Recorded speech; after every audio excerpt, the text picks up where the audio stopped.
Welcome back, everyone, to another episode. Um, I guess we're just gonna get right back into it since we started in the midst of combat. I'm just gonna reset the scene for everyone. Um, you guys are in the Fabled Forest. You are looking for a griffin so that you can get some of its tail hair. Uh, you caught the scent, so to speak, of where a griffin might be, and as you were following that trail, you entered a clearing after hearing the shriek of an animal in pain. And upon entering that clearing, you see off on the other side of the clearing a group of people wrangling what appears to be a captured griffin who is making the shrieking sounds. And one of the leader of these group of peoples, or seemingly the leader, looks over just by happenstance and sees all of you enter the clearing, uh, and yells at two of the people with him, and the two people uh, leave off the griffin and start heading your way. They don't look happy that you caught them wrangling this griffin. Um, and additionally, you hear another shriek, uh, but not one from in pain, and one coming from up in the sky.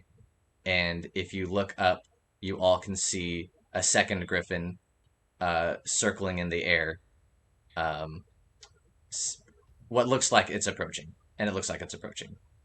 Um, so you have two people coming at you, two people wrangling a griffin, and a griffin approaching from the air. Uh, Ooh, what? I Oh, what do you want to do, I have Harvey? a move. Perfect, excellent. What does Harvey want to do? um, I want to turn to Betty. Betty,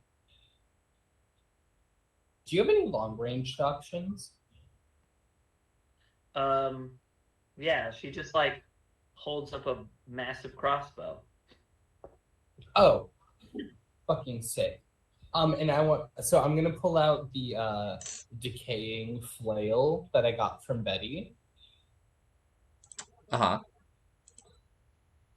And I believe I have a shield. Let me double check. I do have a shield, and I believe I previously described it as like a tower shield. Okay. Yes, that sounds about right. Yeah, so I like put that bad boy up and just start playing, not playing, flinging the decaying flail in front of me. Because I remember that had like a really low damage or something like that. Yes, it did not have But high like, damage, but I think or it's like I took a disadvantage to damage because this is Dungeon World and my damage is dependent on my class and not my weapon. yes. Let's see. What did we say? Um, I mean yeah, I think it disadvantage. was just a tag. what's that? I think we gave it like a negative tag or something like that. Yeah, that sounds about Like right. inaccurate or messy. I think there were several. But regardless, my goal here is 100% not damage. I'm trying to just kind of crowd control, corral these guys backwards, you know? Okay. I'm trying to be a wall of, for one, metal, and for two, filth and disgust. Okay. So are you trying to basically get them to like slow down their approach, so that you guys can like take them on your own I footing? mean, slow down would be like a way that is like the lowest level of effect I'm hoping to achieve here. Okay. I'm trying to get them to either stop or turn back, you know? Okay. Perfect. Then that sounds like um it sounds like a parlay to me. You're trying to Hmm. you're trying to manipulate these guys uh Uh-huh. by intimidating them. So go ahead and roll your charisma. Oh, fuck me. Ooh, what are we looking That's at? a. Oh no, I haven't rolled yet. I just have a -1 in charisma. Oh, excellent. Perfect. I love that. Oh, that's a.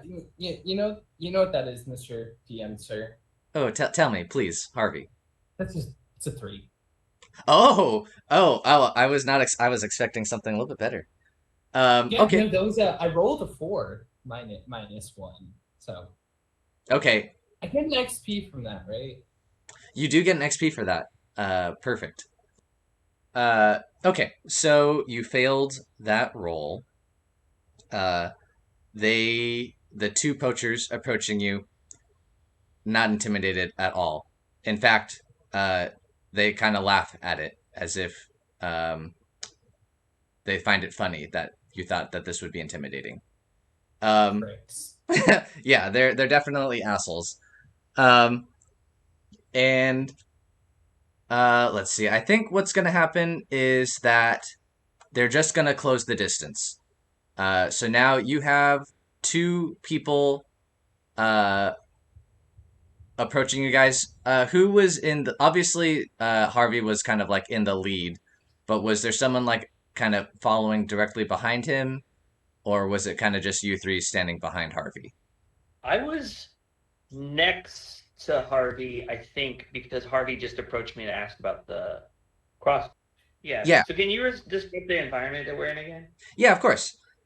So you guys are in a clearing within the forest, the fabled forest.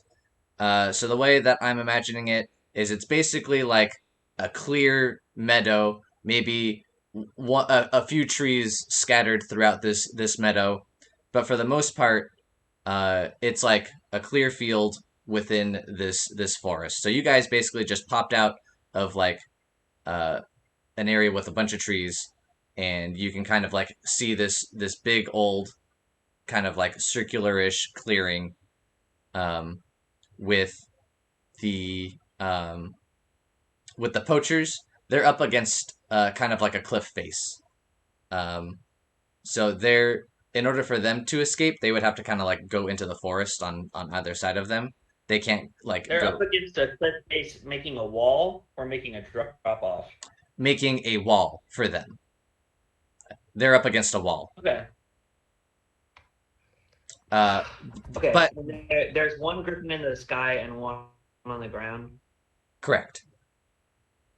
And there's two poachers kind of Okay. within your midst now. Um. All right. Um.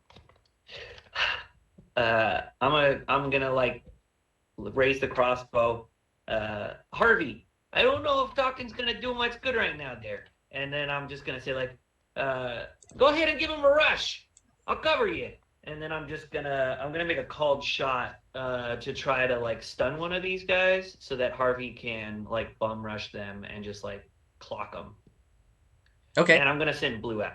I'm gonna send Blue out to try to like distract them. So while they're dealing with Blue, I can try to target their head. Okay, excellent.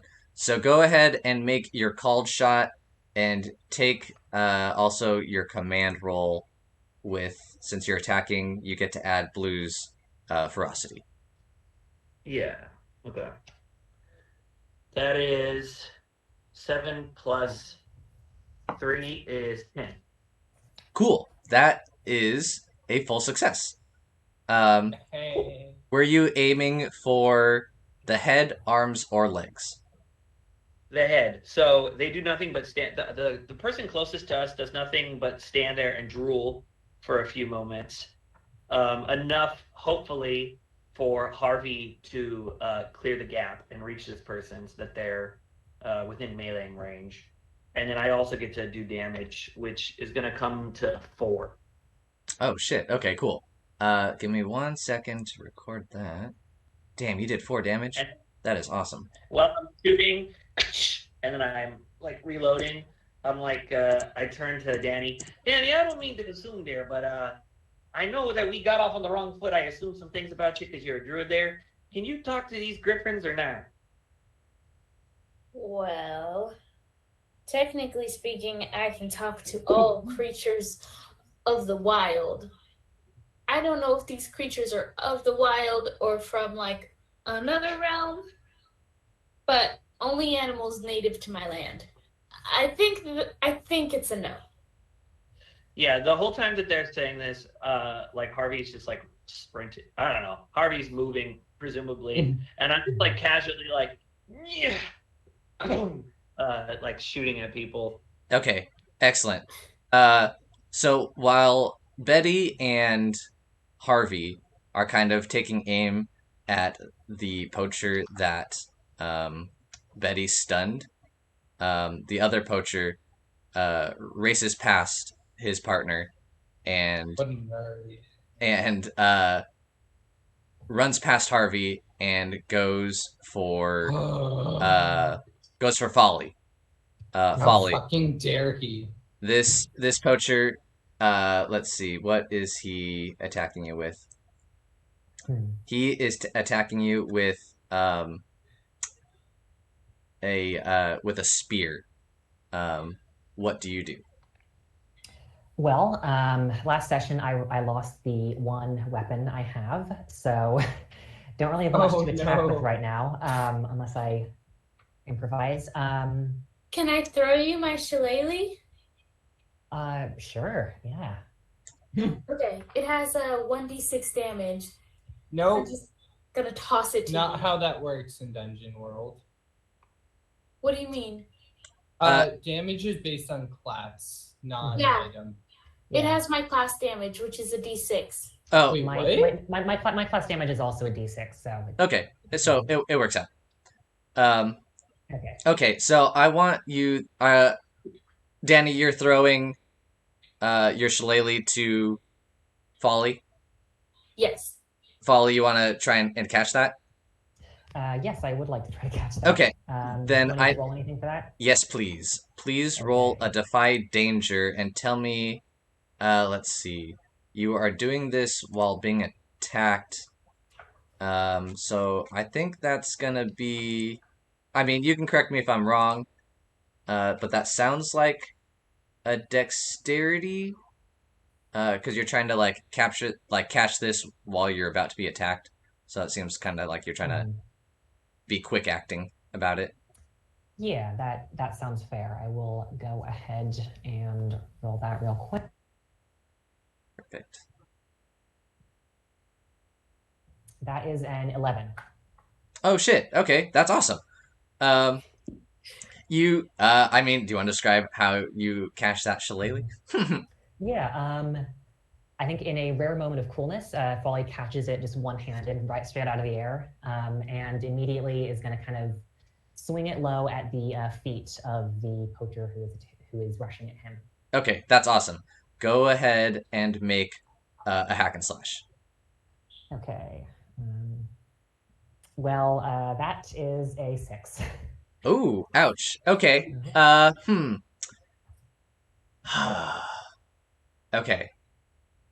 Here's what we're going to do. Okay. Yeah. What's going to happen is you kind of, I was going to say whiff, but you don't whiff. The poacher dodges it. He kind of jumps back. He sees your attack coming. He jumps back and he dodges it. But as he does so, he kind of drops to one knee for a second, and he kind of grunts in pain, and you see his weapon start to emit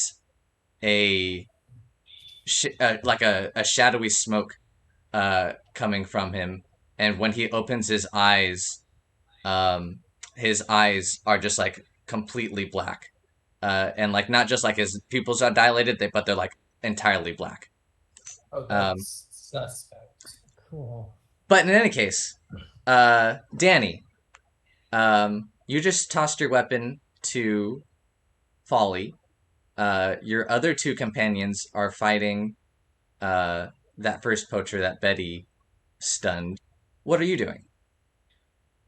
I want to say I'm probably a little shocked by how this guy died. I don't know if it was a brain aneurysm or some kind of magic intervention or something. Can I just roll insight or investigate or something? Yeah. Let's see. That is going to be you're trying to you're trying to discern realities. So go ahead and roll plus wisdom. Okay. 9. Excellent. So on a 9, you get to ask one question from the list of discern realities. Do you have that in front of you, or do you want me to send that to you real quick? I have it. So what happened here recently? Okay, and you were specifically trying to figure out what the hell was going on with that guy who was attacking Folly, right? Yeah. Let's see. You're from the Wasteland. You're also a druid, so you're familiar with magic. I think you can tell that that poacher has been possessed in some fashion. You can't tell much beyond that, but you can tell that something weirdly magical has happened to this poacher. Gross. Okay. Do I know anything about Griffin already? Did they give us a briefing before we started this mission? That's a great question. Danni, you should roll a spout lore to see if you know anything about griffins. Okay, which one is that? Roll plus intelligence. That's a hot 5. That is a hot 5. Danni, you are not very familiar with griffins. Cool. And while you're wondering about griffins, Harvey, the poacher is stunned in front of you, but you can see him trying to shake himself free. Clear his head so that he can go back to attacking you. What do you do? Absolutely. Would I be able to just full on drop my terrifying flail and grab my flail? Yes, I think you can do that free of any roll. I think with this dude stunned, you can just do that. Fantastic. Is he within close or reach? You were moving towards him, right? Yeah. Then yes, I would say so. Which one? Oh, if he's within closer reach. You said you want us to tell you narratively what we're doing. So yes. I need this so I can paint a scene. Perfect. I love it. Let me just. I honestly sometimes forget the range tags. I believe. Close is like if you're attacking with a sword, and reach is if you have kind of like a pole arm or something that can attack. It's kind of like reach is kind of like a stone's throw away almost. Okay, excellent. I personally my character do play it a little bit closer. Yeah, I mean, I mean, with a flail, it's kind of hitting that reach territory. I would assume, right? Oh yeah, my flail, one of the enhancements I have on it is that it has an extra range, so close and reach. Okay, that's super cool. Yeah, I think you're within reach. Oh, sick. Okay, yeah. So I look at him. I see that he's stunned, and I look him in the eyes while he's trying to gain his composure and drop my terrifying flail. And I reach into my back and pull out my normal flail, which normally it's just it's a standard flail. It's a good 2-3 foot chain. Right. And he just sees me slam it down on the ground a couple times, and the chain just get longer and longer before I whip it around. And I don't know if I can. You you're the DM. You can obviously tell me I can't do this, but I don't want to go for his face. I continue. I want to shoot for like his legs or knees. Okay. Yeah, I think we'll let the dice decide. Go ahead and roll a hack and slash. Absolutely. Please be good.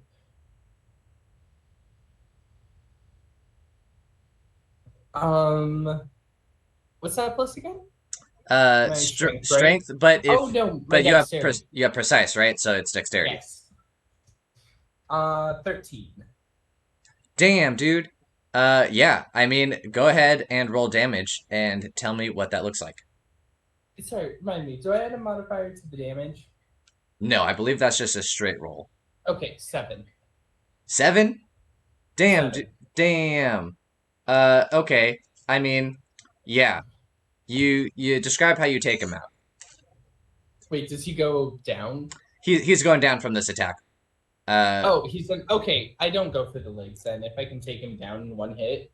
Yeah. I think you can. I think with such a good roll, you can tell that he's still stunned. You know, he's almost like a sitting duck from where he is. Yeah, so I start like unraveling my flail, and the chain gets longer, and I hold eye contact with this guy while he's stunned, and just kind of maintaining his composure. And I feel like the scene shows just his face. The camera just slowly gets closer to his, like, you know, deer in the headlights eyes. Before the flail just... he just goes flying off screen. Excellent. You just see like a splash of blood, and he goes off screen. Excellent. We will not focus in on that guy again. If we do, he'll be censored. Excellent. That dude is done. He crumples like a sack of potatoes. The poacher leader, who's been kind of like eyeballing you guys and the griffin, takes over what his poacher underling was doing with the griffin and trying to subdue it. And the third poacher is approaching you, Betty, and is taking aim with their bow that they have. And they are unacceptable. Yeah, they are gonna shoot you, Betty, if you do not do something. I'm so sorry. Would it be possible for me to try to get in the way, since I am like narratively in between the like two groups? This is like happening as you're smashing that dude's face. Yeah. You're like, yeah, gotcha. Thank you. Yeah. Oh, you are muted.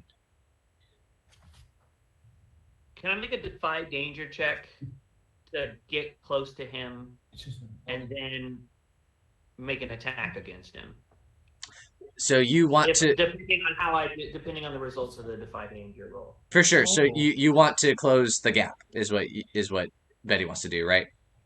Like you want to like basically meet him head on. Yeah. Yeah, I'm gonna get close enough for a melee attack. Okay, perfect. I think I think that's a defy danger. I think they're gonna make a shot at you as you're running to close the distance. So go ahead and roll defy danger. That sounds like dexterity to me, but you can tell me if you think otherwise. Okay. Yeah, I think it's dexterity. I'm just trying to see if Blue can help me in any way. It says if someone is interfering with what you're doing, you can add your instinct, or I can add Blue's instinct to the roll. Would this count as somebody interfering with my ability to move? Oh, that is a good question. Let me just like look at that real quick. Yeah, I would say that applies. Could you tell me though before? Could you tell me what Blue's doing to help you? Yeah, so Blue was pulling at this guy's leg. The guy got hit with the leg, and then kind of like got a little stunned, and Right. then Blue backed off as Harvey came in because Blue doesn't like attack if the person is gonna like ripped up because they don't want to get like hit in the crossfire. They only do it if like they're holding someone down and then I come in, but they don't trust anybody else to do that. So I'm gonna whistle and I'm gonna like thumb over for Blue to have Blue like go grab this guy's ankle, and then when Blue grabs this guy's ankle, I'm gonna use that as a distraction to kind of like take like a sprint at him, and then the rest of it is just gonna be me, kind of like I'm kind of heavy set. But that didn't stop anybody in like Dark Souls or Elden Ring. So Yeah, I'm yeah. gonna like kind of sprint, and I'm gonna like do like a just full on barrel roll, and then I'm gonna come up. Oh God, I'm so tired. I'm gonna body this guy.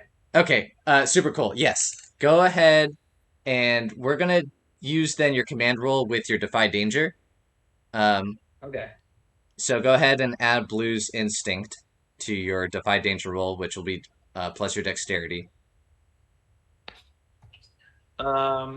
That's gonna come out to another 10. Oh, excellent. That is awesome. On a 10 for Defy Danger, I'm pretty sure you just set out to do what you wanted to do. Yeah. Um, I think what happens is Blue listens to your command flawlessly, goes straight for the poacher, grabs his ankle, distracts him enough that he whiffs his shot at you. It goes flying in like a way random direction. You're able to close the distance, no problem, and you are now. I don't know if you want to be right in front of this person or a little bit further back, but you're where you want it to be. yeah. I'm gonna like give like a little like Blue, and Blue's gonna like back up. And I'm like already reaching into my pouch. I'm gonna unscrew the mason jar full of ghoul mother stomach acid, and I'm just gonna throw it in this guy's face. Oh, that is I don't know what that would be. that's it's cruel is what it is. Um, uh, let's see. Go ahead and roll a hack and slash, and I think we're just gonna use your damage modifier. Yeah. Well, narratively, we'll see what happens. But for damage wise, if you're successful, we'll just use your damage modifier or damage dice. Okay. What did we decide we were doing for inspo? For inspiration, it was like roll 3, take the highest 2. Yes, inspiration gives you advantage, which is exactly that. You roll 3d6 and then take the highest two. Okay, I'm gonna burn one of my inspiration points from earlier because I feel a way about this. I like that. Good call. Okay, that is 9 plus 1 is another 10. On your hack and slash? Yes. Wow, that is awesome. Cool. So on a hack and slash on a 10 plus, you deal your damage and they don't have an opportunity to attack you. You could, this is up to you, take a plus a d6 damage, but it does then open yourself to the enemy's attack. So they'll definitely hit me if I don't. If I take the extra d6, I also definitely get hit. I believe so, yes. Yeah, no, I'm not wearing heavy enough armor. I'm gonna like do one of those like, and then like back up real quick before he can like try to take a swing at me. Okay, go ahead and roll your damage then. That's gonna be a 3. Ooh, okay, nice. I splash this guy in the face. Yeah, you splash this dude with some Ghoul Mother stomach acid, and he does not like that. Does it do anything to his eyes, Devon? Uh, I think it very well might. I think he's definitely reeling from the pain of having this acidic liquid hit his face. He's definitely I think what's happened is he's dropped his bow and is kind of like holding his face at this point. And so any move that he does next, he'll have to pick up a weapon um, to attack again. But before he can do anything, or you can do anything again, Betty, Folly. Um, the poacher in front of you is standing up. His weapon has a black shadow emanating from it, and his eyes are completely black. Horrifying. Cool. He is approaching you with his spear. What do you do? Okay. First of all, I want to cast magic weapon on Danny's shillelagh. Cool. What does that do? Ooh. I mean, it just gives me plus 1d4 damage if successful. Oh, that's So I tight. think I have the symbol of my deity, which is just this little carved wooden wheel and a string around my neck. I have that. I'm holding that in my other hand and kind of like muttering words under my breath. So I'm gonna roll for that. That is 2. That is math. That is 11. Oh shit. Okay, cool. So you were using, oh, what is it for Mhm. clerics? It's not cast a spell. Is it cast a spell for clerics? Yeah, it's cast a spell. So I added plus my wisdom modifier, which is 2. Perfect. And so for that just means it's completely successful and you don't have there's no like side effects No of you casting the consequences. spell. No complications, right? Cool. Yep. So you cast So magic weapon on the Mhm. shillelagh. Do you want to do let's see. I think this dude is going to make another attack on you. Okay. So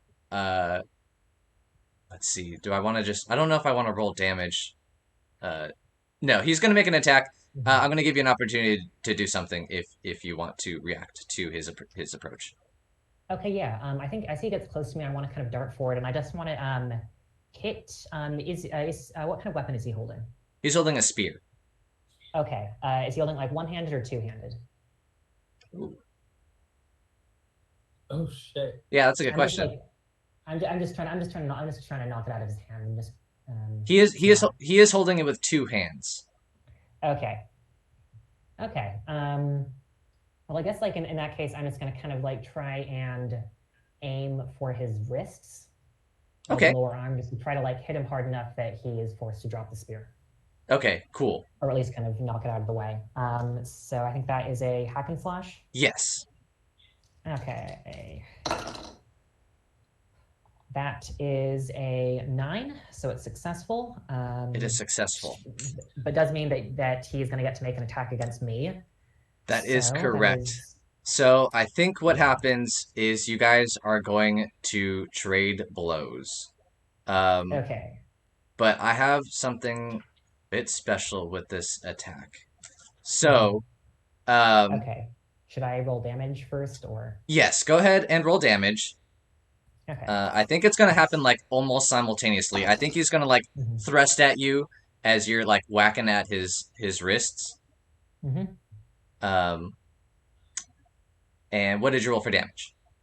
I rolled a total of 7. Okay, Folly. Your hit was partially successful. You guys are going to exchange blows. So, on your end, what it looks like, this is all happening in like, we're kind of like describing this in bullet time, but it happens really quickly, right? So you go in, you try and whack this guy's wrist so that he drops his weapon. In doing so, it causes the butt of the spear to knock out of his hand and even like hit him in the face. But the motion of the spear still is on target and it pierces you in the kind of shoulder area. Mhm. Could you please roll plus your constitution? Just roll plus con. Okay. Yes, please. That is 10. Excellent. You are going to fall unconscious. You're going to crumple to the ground, and the spear falls out of your shoulder. There's no wound or anything, but you are completely knocked out. I And hate that. and Period. we are gonna find out what happens next after we take our break.